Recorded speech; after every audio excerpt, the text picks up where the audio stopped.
The fires of Earth burned bright against the cold darkness of space. Massive alien ships floated above the planet like metal gods watching their creation burn. But this was not the end of humanity's story. This was just the beginning. They thought kicking humans out of the galaxy would solve their problems. They were wrong. Dead wrong. Hook complete. Now the story begins. 3 days earlier, the Great Hall of the Galactic Council buzzed with angry voices.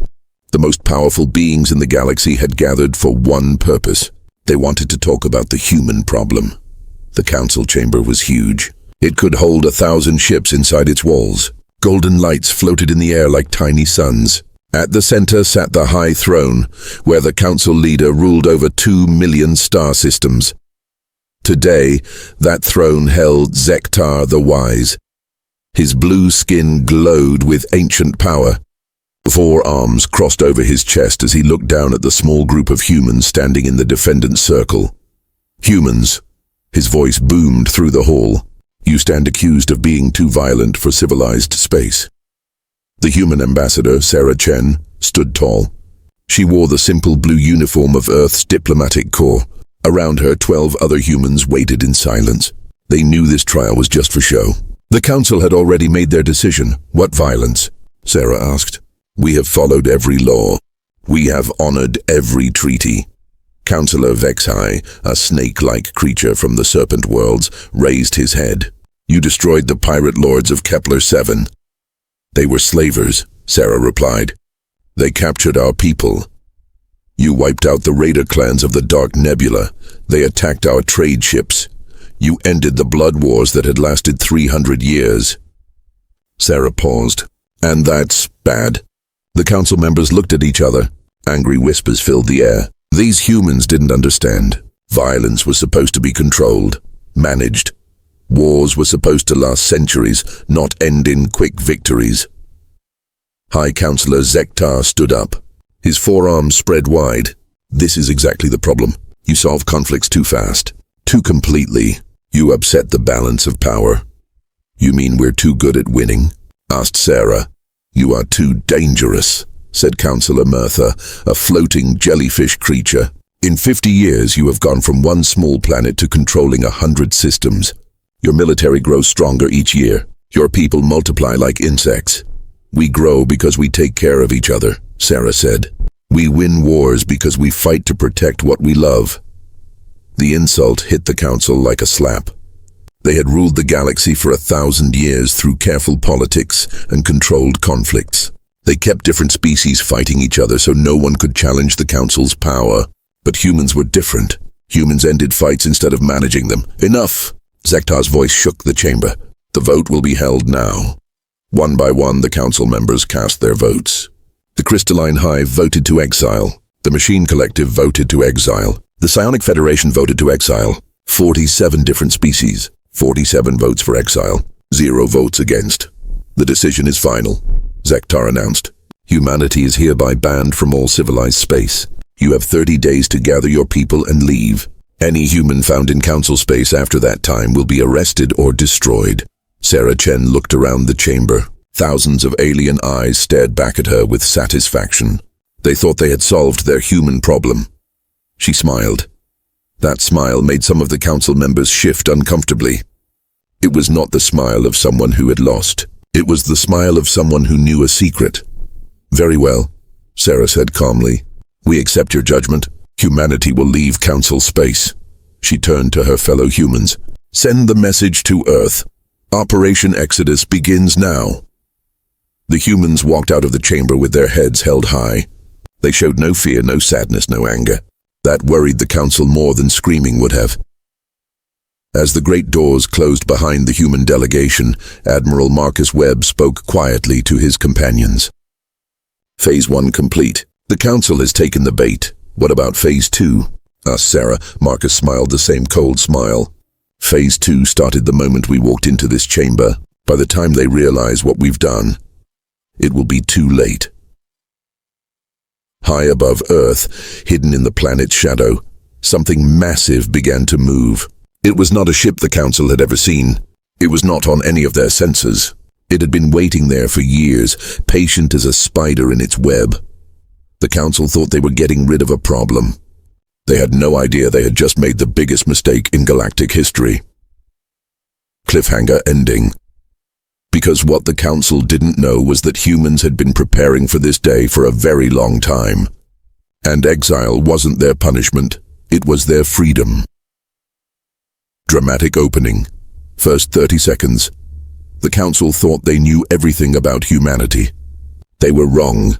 While the aliens celebrated their victory, secret messages flew across the galaxy at light speed. Messages that would change everything.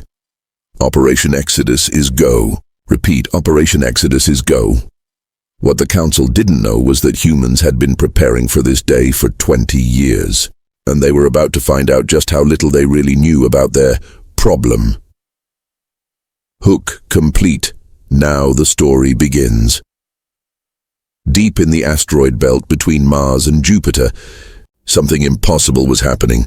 Rocks that had floated in space for millions of years suddenly began to move. But these weren't rocks. They were ships, hundreds of them. Captain Rodriguez watched from the bridge of the hidden station Prometheus base. All stealth ships, drop camouflage, he ordered. One by one, massive human vessels appeared from nowhere. They had been hiding in plain sight, disguised as asteroids, dead moons, and space debris.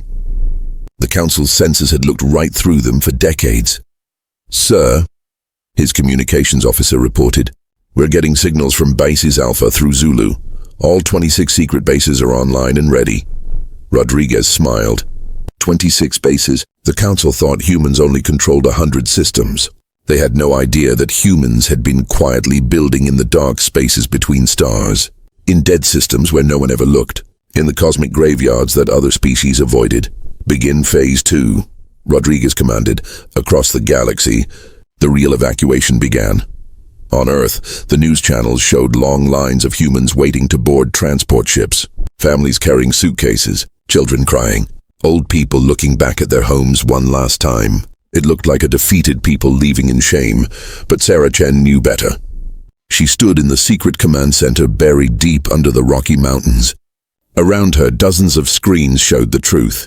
This wasn't a retreat. This was the largest military operation in galactic history. "Status report," Sarah called out. "Colony Ship Group Alpha has cleared the outer system," reported Commander Patel. "They're carrying 2 million civilians to the refuge worlds. Military assets. Battlefleet Gamma just activated near the Crab Nebula. Admiral Kim reports all stealth destroyers are ready for jump." Sarah nodded.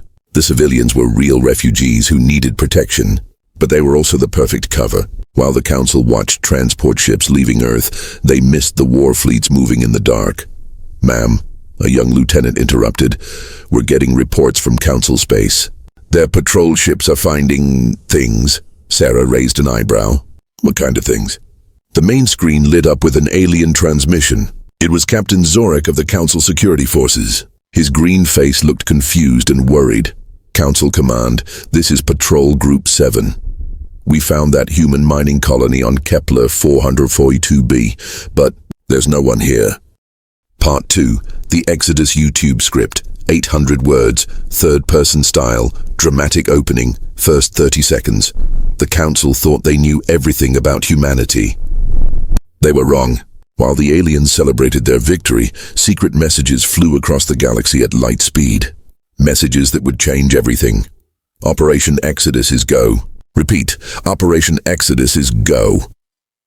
What the council didn't know was that humans had been preparing for this day for 20 years, and they were about to find out just how little they really knew about their problem. Hook complete. Now the story begins. Deep in the asteroid belt between Mars and Jupiter, something impossible was happening.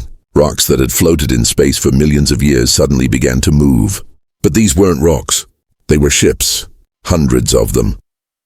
Captain Rodriguez watched from the bridge of the hidden station Prometheus base. "All stealth ships, drop camouflage," he ordered. One by one, massive human vessels appeared from nowhere.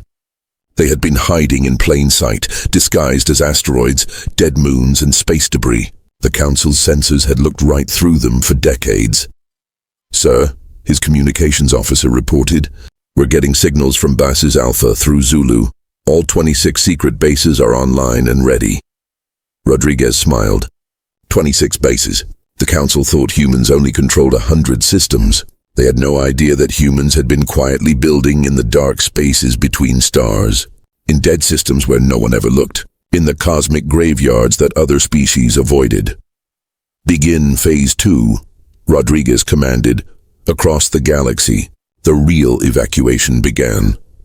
On Earth, the news channels showed long lines of humans waiting to board transport ships, families carrying suitcases, children crying, old people looking back at their homes one last time. It looked like a defeated people leaving in shame, but Sarah Chen knew better. She stood in the secret command center buried deep under the Rocky Mountains. Around her, dozens of screens showed the truth. This wasn't a retreat. This was the largest military operation in galactic history. Status report, Sarah called out. Colony Ship Group Alpha has cleared the outer system, reported Commander Patel. They're carrying 2 million civilians to the refuge worlds. Military assets. Battlefleet Gamma just activated near the Crab Nebula. Admiral Kim reports all stealth destroyers are ready for jump. Sarah nodded. The civilians were real refugees who needed protection, but they were also the perfect cover. While the Council watched transport ships leaving Earth, they missed the war fleets moving in the dark.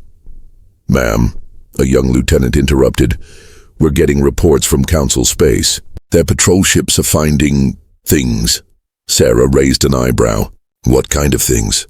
The main screen lit up with an alien transmission. It was Captain Zorek of the Council Security Forces. His green face looked confused and worried. "Council Command, this is Patrol Group 7. We found that human mining colony on Kepler 442b, but there's no one here." The camera showed an empty base. Buildings stood complete, but no people anywhere. Streets were clean, lights were on, but it was like everyone had just vanished. "Check the residential areas," came the reply from Council Command. "Already did, sir. No humans, no bodies, no signs of struggle, just gone, like they were never here." Captain Zorek walked to the center of the ghost town. There on a metal pole hung a simple sign. The words were in basic galactic common, easy for anyone to read. "We'll be back." Zorek's hands shook as he read those words out loud. Back on Earth, Sarah Chen watched the aliens fear with satisfaction. "How many ghost colonies so far?" she asked. 47 confirmed, ma'am. The Council is starting to panic. They're finding empty human settlements everywhere, but no trace of where the people went. "Perfect," Sarah said. "They think they're dealing with refugees running away. They have no idea they're looking at a strategic withdrawal." The truth was beautiful in its simplicity. For 20 years, humans had been building 2 different civilizations. One in Council space where aliens could see it, another in the dark places where no one would ever look. The Council had exiled the visible humans. The invisible ones were still out there, watching, waiting, and growing stronger. "Ma'am," Commander Patel called out, "Admiral Webb is requesting permission to begin Phase 3. Sarah looked at the master display. It showed the real human empire. Not 100 systems, but over 300. Not scattered refugees, but organized military forces. Not a defeated species, but an army that had been hiding in plain sight. "Tell the Admiral," Sarah said slowly, "that Phase 3 is authorized. It's time to show the Council who they really exiled." Cliffhanger ending. Far from Earth, in a system so dead that no star charts even named it, Admiral Marcus Webb received his orders. Around him, the largest human fleet ever assembled waited in the darkness. They had been patient. They had been invisible. They had let the Council think they were winning, but now the real game was about to begin. Dramatic opening. First 30 seconds, 50 years had passed since humanity disappeared into the dark. The Galactic Council had moved on. Trade routes flowed peacefully between the stars. Alien children grew up never hearing the word human. The galaxy had forgotten about Earth's dangerous children. That was their first mistake. Because in the forgotten places, in the spaces between stars where no one dared to look, something incredible was growing. Something that would make the old human empire look like a child's toy. Hook complete, Now the story begins. In the Void Sector, where 3 dead star systems formed a triangle of darkness, New Sparta gleamed like a metal jewel against the black. But this wasn't the Earth that the Council remembered. This was something entirely new. Commander Jake Morrison walked through the crystal gardens of the city center. Above him, a dome of pure energy held back the vacuum of space. Around him, towers of living metal stretched toward artificial suns. This was home now. This was what humanity had built in exile. "Grandfather?" asked little Emma Morrison, tugging on Jake's uniform. "Tell me again about the old Earth." Jake smiled and picked up his granddaughter. At 7 years old, she had never seen a natural sky. She was born among the stars, raised on stories of the great exile. Earth was green and blue, Jake said. It had one yellow sun and silver moon, but the Council said we were too dangerous to live there. Were we really dangerous, grandfather? Jake looked out at the massive shipyards orbiting New Sparta. Thousands of workers in spacesuits crawled over hull plates of ships larger than the Council had ever imagined. Ships built with 50 years of anger, 50 years of innovation, 50 years of determination. "We weren't dangerous then, little star," he said softly, "but we are now." The truth was written in metal and energy across 100 hidden worlds. Humanity hadn't just survived exile. They had used it to become something the galaxy had never seen before. On New Terra, the forges never stopped burning. Master Engineer David Kim watched as another Titan-class battleship rolled out of the construction bay. It was 5 kilometers long, armed with weapons that could crack moons, and powered by technology the Council couldn't even dream of. "How many does that make?" asked his assistant. 1,200 completed, David replied. "Another 800 in various stages of construction." His assistant whistled. "The old Earth Navy only had 50 capital ships," David nodded. "The old Earth was limited by Council treaties. No ship larger than 2 kilometers. No weapons beyond Class 7. No more than 100 total military vessels." He gestured at the massive warship. "We don't follow those rules anymore." The real miracle wasn't just the ships. It was the people. Humanity had spent 50 years learning, growing, and preparing for this moment. Every child born in exile grew up knowing they had been cast out by those who feared them. Every adult worked toward the day they would return home. Dr. Sarah Okafor stood in her laboratory on Shadow Station, watching her latest creation take shape. The quantum communicator was smaller than her thumb, but it could send messages instantly across the galaxy. The Council still used light-speed communications that took years to reach distant stars. "The Council thinks they're advanced," she muttered to her research team. "They've been ruling the galaxy for 1,000 years with the same old technology. They stopped innovating because they were comfortable." "And us?" asked Dr. Martinez. Sarah smiled. "We've had 50 years of necessity. 50 years of being forced to do better or die in the void. Every human colony had to invent new ways to survive. We've advanced more in 5 decades than they have in 5 centuries." It was true. Human colonies had developed artificial gravity that worked in deep space. They had built farms that could grow food on dead rocks. They had created stealth technology that made ships invisible to any sensor. They had learned to live in places where no other species could survive. Most importantly, they had learned to work together in ways the Council never could. Captain Lisa Tran sat in the war room of Battle Station Omega, watching the tactical display. Red dots showed confirmed human settlements. There were so many now that they formed solid clusters of light. "Intelligence report," she called to her staff. Lieutenant Chen stepped forward. "Council patrols are reporting strange incidents across 17 sectors. Cargo ships going missing. Weird energy readings in dead systems. Some alien merchants claim they've seen unknown ship designs, but their reports are being dismissed." "Good," Captain Tran said. "We're not ready to reveal ourselves yet, but the test runs are working perfectly." The test runs were small operations. A human stealth ship would appear near a Council patrol, scan their technology, and vanish before being detected. Sometimes they would disable a pirate vessel, leaving it drifting with a message. Justice served by unknown friends. The Council investigators found these incidents puzzling but not threatening. They had no idea they were being studied, tested, and measured by an enemy they thought was extinct. cliffhanger ending.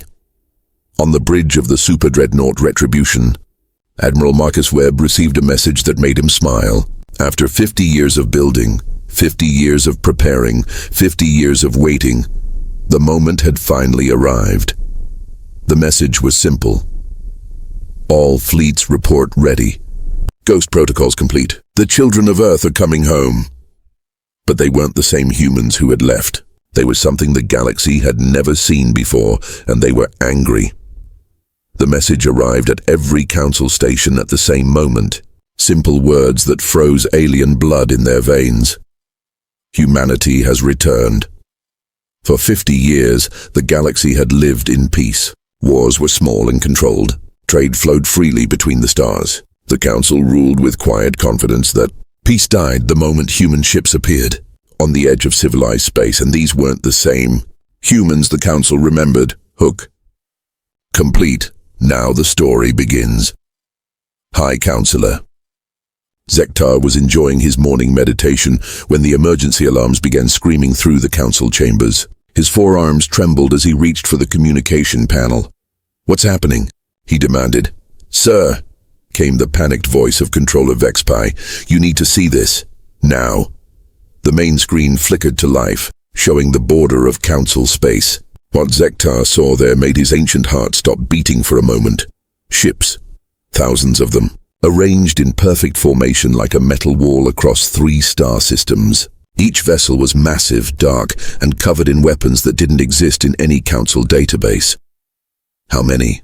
Zektar whispered. "First count shows over 4,000 capital ships, sir, but more keep appearing. Our sensors can't track them all." 4,000? Zektar's voice cracked. "The entire council navy has 800 ships. Sir, we're receiving a transmission. It's from the lead vessel." The screen changed to show a bridge unlike anything the council had ever seen. Clean lines of metal and crystal formed a command center that looked more like a temple than a warship. At its center stood a human woman in a uniform of deep black and silver. Admiral Sarah Chen looked exactly the same as she had 50 years ago.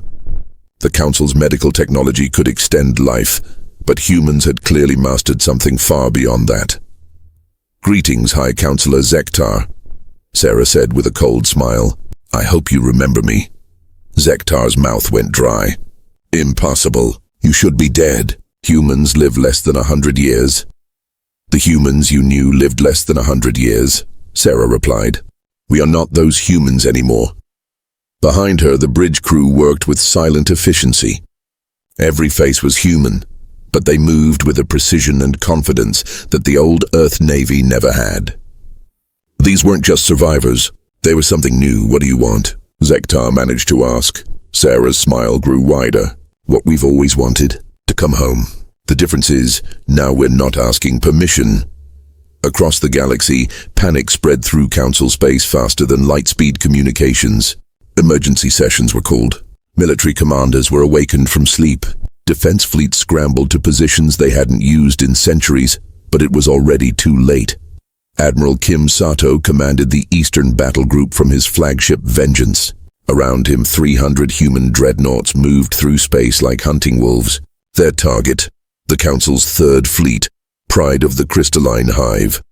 "Enemy fleet detected," reported his tactical officer. 120 vessels. "They're moving to intercept," Kim nodded calmly. "Signal the fleet. Rules of engagement: offer surrender first. If they refuse, show them why we were exiled." The crystalline ships were beautiful. Grown rather than built, they looked like living jewels floating through space. Their weapons could slice through steel like paper. Their shields could stop nuclear weapons. They had never lost a battle. Today, that record would end. "This is Admiral Thexara of the Crystalline Fleet," came the transmission. "You are trespassing in Council space. Surrender now or be destroyed." Kim activated his communication system. "This is Admiral Kim of the Human Navy. You have 30 seconds to surrender your ships and stand down. This is your only warning." Thexara's crystal face showed amusement. "You dare threaten us with your crude human technology? We have studied your old ships. They are no match for crystalline perfection." "You studied ships from 50 years ago," Kim replied calmly. "We've made some improvements, 29 seconds later, the battle began. It lasted 4 minutes. When the shooting stopped, 119 crystalline ships drifted helplessly in space, their weapons disabled, their engines dead, their crews alive but stunned. The humans hadn't destroyed them. They had simply turned them off. Impossible, Thexara whispered from his disabled bridge. Our shields, our weapons, how did you... Kim's voice came through the communication system, patient as a teacher speaking to a confused child. You spent 50 years comfortable and safe. We spent 50 years learning how to survive. The results speak for themselves. Similar scenes played out across 12 sectors. The Council's finest military forces, ships that had never known defeat, were disabled or captured within hours. Not destroyed, not slaughtered, simply beaten. Cliffhanger ending. Back in the Council chambers, High Councillor Zektar watched the reports flood in. Every fleet they sent was defeated. Every world they tried to defend was surrounded by human ships. Sarah Chen's face still filled the main screen, waiting patiently for his response. What do you want from us? Zektar finally asked, his voice broken. Sarah's cold smile never wavered. The same thing you wanted from us 50 years ago, she replied. Justice. Part 5. The New Order YouTube script. 800 words. Third-person style. Dramatic opening. First, 30 seconds. The Great Hall of the Galactic Council stood empty. For the first time in 1,000 years, the High Throne had no one sitting on it. The golden lights that had burned since the beginning of galactic civilization flickered and went dark. An empire that had ruled 2 million star systems had fallen in a single day. But this wasn't the end of civilization. This was its rebirth, because the humans didn't come back for revenge. They came back to do what the Council never could. Hook complete. Now the story begins. Admiral Sarah Chen walked slowly through the abandoned council chambers. Her footsteps echoed in the vast space where alien leaders had once made decisions for trillions of beings. Now those same leaders waited in detention centers, not as prisoners, but as ordinary citizens learning what equality meant. It's smaller than I remembered, she said to Admiral Webb, who walked beside her. Marcus Webb nodded. Funny how things shrink when you're not looking up at them from the defendant's circle. They stopped in front of the High Throne. The massive chair looked cold and empty without Zektar's imposing figure. Sarah reached out and touched the armrest where countless council leaders had sat in judgment over the galaxy. Shall we destroy it? Webb asked. Sarah shook her head. No, let it stay. A reminder of what happens when power goes unchecked. Instead, they walked to the center of the chamber where a new symbol had been installed. Not a throne, but a simple circle of chairs. 47 chairs, one for each species in the galaxy. All the same size, all facing each other as equals. The first meeting of the Galactic Assembly was about to begin. Former High Councillor Zektar entered the chamber carefully. His forearms hung at his sides, no longer crossed in arrogant confidence. Behind him came the other former council members, looking lost without their golden robes and symbols of power. Please take your seats, Sarah said gently. Anywhere you like. There are no assigned positions anymore. Zektar hesitated. For 1,000 years, his people had sat in the place of honor, elevated above all others. Now he was being asked to sit as an equal among species his kind had considered inferior. I don't understand, he said finally. You have the power to rule us all. Your fleet could force any decision you want. Why create this? Assembly? Sarah smiled, and for the first time it was warm instead of cold. Because ruling through fear is what got the galaxy into trouble in the first place. We didn't come back to replace one empire with another. Then what do you want? Asked former Councillor Maratha, her jellyfish form floating nervously near the floor. We want what we've always wanted, Sarah replied. A galaxy where everyone has a voice. Where conflicts are solved through talking, not centuries of managed warfare. Where no species gets special treatment just because they're older or stronger. Admiral Webb stepped forward. For the past 50 years, you've all been living under the old system. Council species got the best trade routes, the richest worlds, the most advanced technology. Everyone else got whatever was left over. That's how it's always been, protested Councillor Vexhai. The strong lead, the weak follow. It's the natural order. "No," said a new voice from the entrance. "It's just the easy order." Everyone turned to see Dr. Sarah Okafor entering with a group of human scientists and alien researchers. Behind them came representatives from dozens of species, not just council members, but the small civilizations that had been ignored for centuries. "We've spent the last 6 months visiting every inhabited world in the galaxy," Dr. Okafor explained. "Do you know what we found? Incredible innovations from species you never bothered to ask. The tiny folk of Epsilon 7 developed quantum computing 3 centuries ago, but no one listened because they're only 2 feet tall. The hive minds of the outer ring solved faster than light communication, but they were told to stay in their place." Sarah Chen nodded. "The council thought wisdom came from age and power. We learned that it comes from necessity and diversity. Every species has something valuable to contribute, but what about us?" Zektar asked quietly. "What happens to the council races?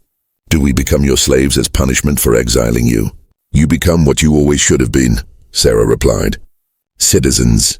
Equal citizens in a galaxy that belongs to everyone." Over the following months, the transformation began. The old trade barriers came down. Species that had been forbidden from certain sectors suddenly found new markets for their goods. Worlds that had been designated as primitive were given access to advanced technology. Most importantly, the small wars that had burned for centuries finally ended. Not because humans forced peace, but because the reasons for fighting disappeared when everyone had equal access to resources. The Galactic Assembly met every 3 months. Sometimes they argued loudly, sometimes they disagreed completely. But they talked instead of shooting, and they voted instead of imposing. Former High Counselor Zektar found himself working with species he had once considered beneath his notice. To his surprise, he enjoyed it. The jellyfish people had fascinating ideas about waterworld development. The machine collective understood efficiency in ways that amazed him. Satisfying conclusion.